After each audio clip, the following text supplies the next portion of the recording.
Hola, primero que nada me presento, yo soy Javier Jair Mendita Palacios y dentro de esta actividad expositiva hablaremos sobre el amparo indirecto, así como de varios subtemas que son muy relevantes e importantes dentro de la materia.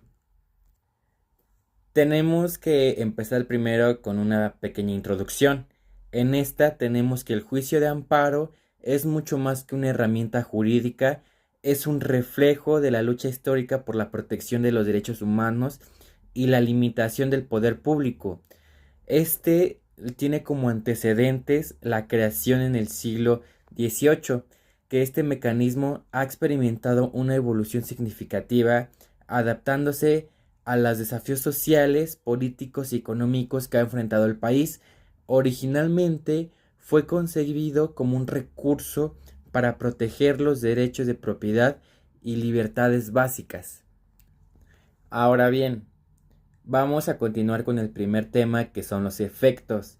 Dentro de los efectos tenemos que definir que el amparo indirecto es un mecanismo jurídico que permite a los individuos impugnar actos de autoridad que consideran violatorios de sus derechos fundamentales.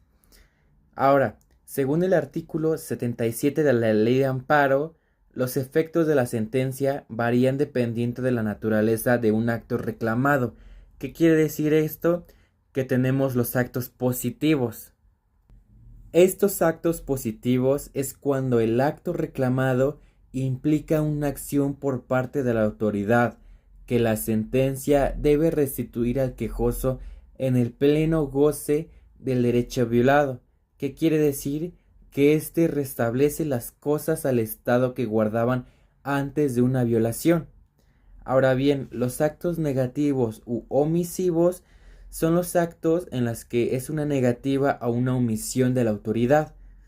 La sentencia obliga a la autoridad responsable a respetar el derecho que se trate y que se cumpla lo que se exija.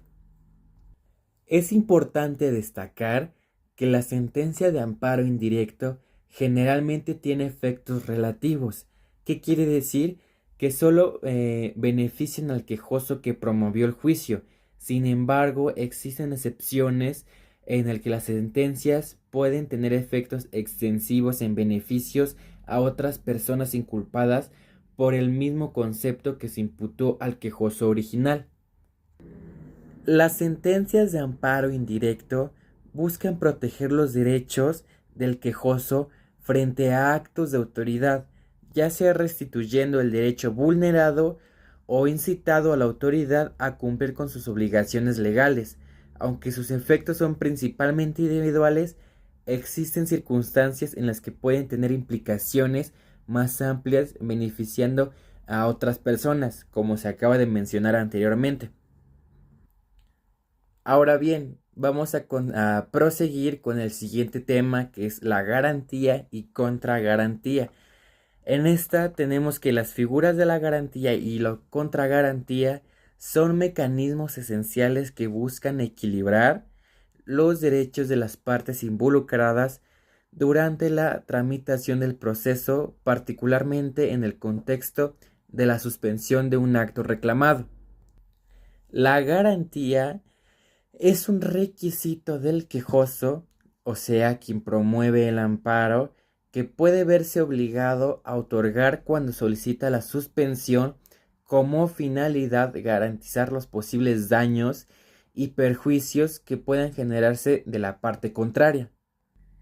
Mientras que la contragarantía significa que es una figura que se activa a solicitud del tercero interesado, quien puede requerir que la suspensión del acto reclamado quede sin un efecto. Esto puede suceder cuando el tercero interesado otorga una contragarantía destinada a cubrir diferentes aspectos, los cuales pueden ser los siguientes, como puede ser la restitución al estado original, que esta garantiza concederse al amparo sea de una forma definitiva, mientras también tenemos el otro aspecto, que es la cobertura de daños y perjuicios, que en caso de que el amparo sea concedido al quejoso, la contragarantía asegura el pago de los daños y perjuicios que éste haya sufrido por la falta de una suspensión. Es lo contrario a la primera, que es la restitución al estado original. Y por último tenemos el tercer tema, que es la apariencia de un buen derecho. Este es un concepto fundamental dentro de un juicio de amparo, especialmente en el contexto de la suspensión de un acto reclamado. Este principio se relaciona con la evaluación preliminar que realiza el juez respecto a la probabilidad de que el quejoso tenga razón en la solicitud de su amparo. Según la ley de amparo, para otorgar la suspensión provisional o definitiva, el juez debe realizar un análisis preliminar de los efectos del acto reclamado, o sea que la apariencia del buen derecho opera como un filtro que asegura que solo aquellos casos con fundamentos razonables y sólidos puedan beneficiarse de esta medida cautelar. Su correcta aplicación requiere de un análisis riguroso y objetivo por parte de los jueces, quienes deben equilibrar los derechos de intereses de todas las partes involucradas, o sea, que tienen que ser de manera objetiva, así como el impacto potencial sobre un interés público. La apariencia del buen derecho tiene aspectos fundamentales como son los fundamentos jurídicos, que el juez determina si los argumentos del quejoso tienen una base jurídica y razonable. ¿Qué quiere decir? Que tiene que estar apegada a la ley. Y también tenemos la inexistencia de indicios de violación de derechos, que es necesario que el juez identifique indicios suficientes de que el acto reclamado puede violar derechos fundamentales del quejoso.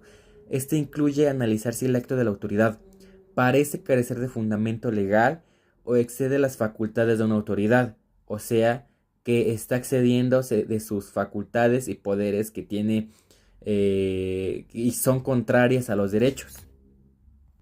Y como punto final, tengo una pequeña conclusión que nos dice que estas figuras reflejan un compromiso con la justicia.